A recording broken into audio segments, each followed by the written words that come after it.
멀게만 느껴지고 마치 미로 속을 헤매는 것처럼 방향을 잃고 길도 보이지 않을 때가 있죠. 그런데 참 흥미로운 점은 성경을 자세히 살펴보면 놀라운 패턴이 있다는 것입니다. 하나님께서 위대한 일을 위해 준비시키는 사람들은 거의 예외 없이 특별한 과정이 찾아온다는 것이죠.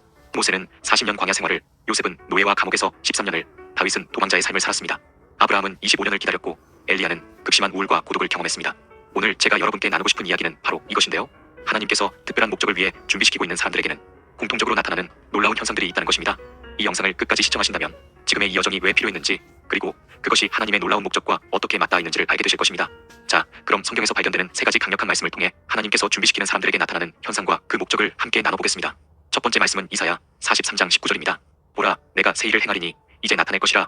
너희가 그것을 알지 못하겠느냐. 반드시 내가 광야의 길을, 사막에 강을 내리니. 이 말씀은 하나님께서 어떤 사람을 준비시키실 때 그 사람에게 먼저 어떤 변화가 일어나는지를 보여줍니다. 바로 새로운 것을 볼 수 있는 영적 시력인데요. 여기서 흥미로운 사실 하나는 성경을 깊이 들여다보면 모든 놀라운 변화와 회복은 먼저 보는 것에서 시작되었다는 공통점이 있다는 것이죠. 노아의 경우 다른 사람들은 전혀 인식하지 못했던 하나님의 심판을 보았고, 아브라함은 눈에 보이지 않는 미래의 땅과 후손을 보았습니다. 모세는 노예의 무리 속에서 하나님의 백성을 보았죠. 하나님은 본격적으로 역사하시기 전에 언제나 어떤 한 사람에게 영적 시력을 허락하셨습니다. 왜 이것이 중요할까요? 많은 사람들이 이렇게 묻는데요. 왜 내 삶에는 하나님이 일하시는 게 보이지 않을까? 그러나 진짜 문제는 하나님께서 일하고 계시지 않아서가 아니라 우리가 그분의 일하심을 보고 있지 못하기 때문입니다. 보라, 내가 새 일을 행하리니. 하나님은 기다려라 혹은 곧 하겠다라고 하신 게 아닙니다. 이미 행하고 계시다고 말씀하시며 보라라고 말씀하십니다. 즉, 하나님은 지금 이 순간에도 새로운 일을 하고 계신다는 것이죠. 하나님께서 준비시키는 사람은 그 새 일을 먼저 볼 수 있는 영적 눈을 가집니다.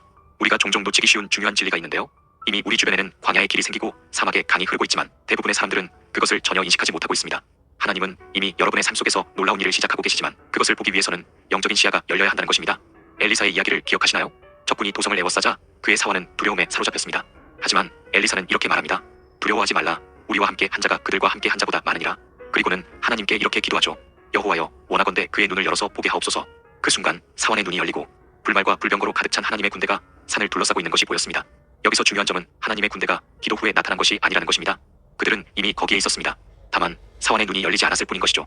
하나님께서 준비시키시는 사람은 이미 존재하지만 대부분이 보지 못하는 하나님의 역사를 볼 수 있는 눈을 가진 사람입니다. 지금 당신은 어떤 상황에 있나요? 혹시 눈앞의 문제와 위기만 바라보며 하나님이 일하시는 흔적을 보지 못하고 계시진 않나요? 하지만 하나님은 지금 이 순간에도 새로운 일을 행하고 계신다는 것입니다. 매일 아침 이렇게 기도해보세요. 하나님, 오늘도 당신이 행하시는 새 일을 볼 수 있는 영적 시력을 제게 허락해주세요. 제 삶의 모든 순간 속에서 당신의 손길을 발견하게 하소서. 이 기도를 진실하게 드리기 시작한다면 이미 새 일을 행하실 하나님을 기대하게 될 것입니다.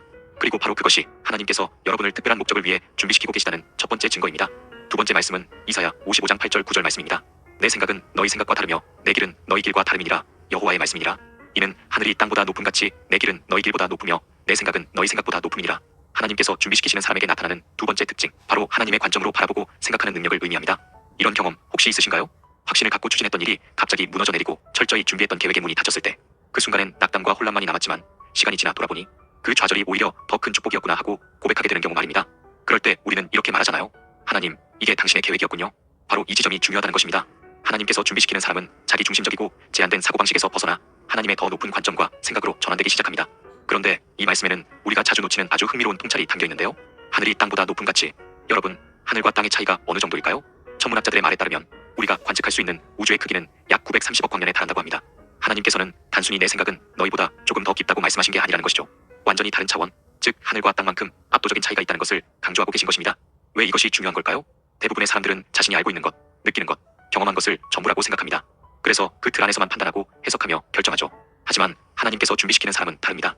자신의 한계를 인정하고 하나님의 높고 깊은 뜻을 신뢰하기 시작한다는 것이죠. 그리고 여기서부터 큰 변화가 일어나게 되는데요. 바로 하나님의 사고방식은 종종 세상의 사고방식과 정반대이기 때문이죠. 세상은 상황을 보며 단정하듯 말합니다. 이건 도저히 불가능한 일이야. 현실적으로 생각해. 그러나 하나님은 단호하게 선포하십니다. 믿는 자에게는 능치 못할 일이 없다. 나는 불가능 속에서도 일하고 있단다. 하나님께서 준비시키는 사람은 이러한 영적 패러다임의 전환을 받아들입니다. 그리고 이제는 똑같은 상황을 보면서도 전혀 다르게 해석하게 되는데요. 실패 속에서도 성공의 씨앗을, 문제 속에서도 하나님의 기회를, 상실 속에서도 성숙의 통로를 보기 시작하는 것입니다. 혹시 지금 여러분이 처한 상황이 도무지 이해되지 않으시나요? 어쩌면 그 이유는 여전히 자신의 관점으로만 바라보고 있기 때문일 수 있습니다. 하지만 하나님께서는 지금도 여러분을 향해 말씀하고 계십니다. 내 생각은 너희 생각과 다르며 내 길은 너희 길보다 높다. 이제 이렇게 기도해보세요. 하나님, 제 생각의 한계를 인정합니다. 오늘 저의 생각이 당신의 높고 깊은 뜻으로 새로워지게 해주세요. 제 삶을 제 눈이 아니라 하나님의 눈으로 바라볼 수 있게 해주세요. 이 기도를 진심으로 드리기 시작하면 세상의 눈이 아닌 하나님의 눈으로 세상을 바라보게 될 것입니다.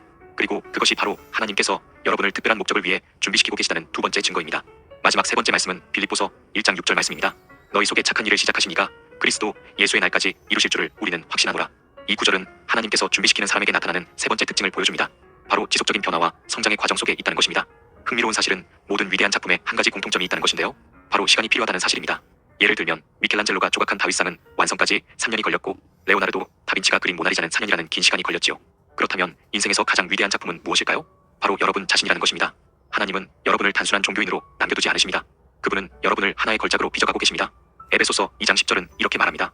우리는 그의 만드신 바라 그리스도 예수 안에서 선한 일을 위하여 지으심을 받은 자니. 여기서 우리가 절대 놓쳐선 안 될 중요한 관점이 있는데요. 빌립보서 1장 6절을 다시 보면 이렇게 되어 있죠. 너희 속에 착한 일을 시작하신 이가 이루실 줄을 확신하노라. 즉 변화를 시작하신 분도 그것을 완성하실 분도 하나님이시라는 것입니다. 많은 사람들은 자신의 성장이 오직 자신의 노력, 결심, 의지력에 달려있다고 믿습니다.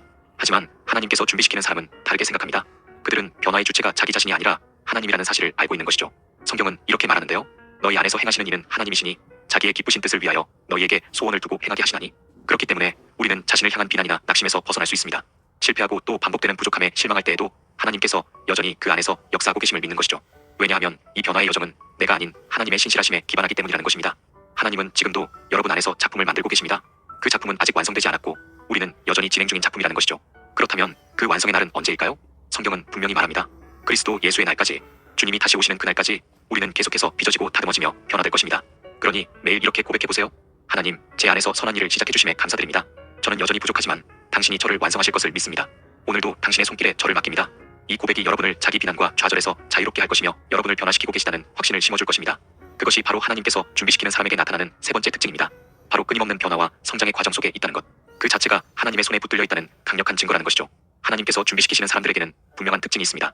그들은 일반적인 시선으로는 볼 수 없는 것을 영적인 눈으로 바라보고 세상의 기준이 아닌 하나님의 방식으로 생각하며 삶 속에서 끊임없이 변화하고 성장하는 과정을 살아갑니다. 오늘 이 메시지를 통해 여러분이 꼭 마음에 새기셨으면 하는 한 가지가 있습니다. 그것은 바로 하나님께서 여러분의 삶을 위한 특별한 계획을 가지고 계시며 지금 이 순간에도 그분은 여러분을 준비시키고 계시다는 사실입니다.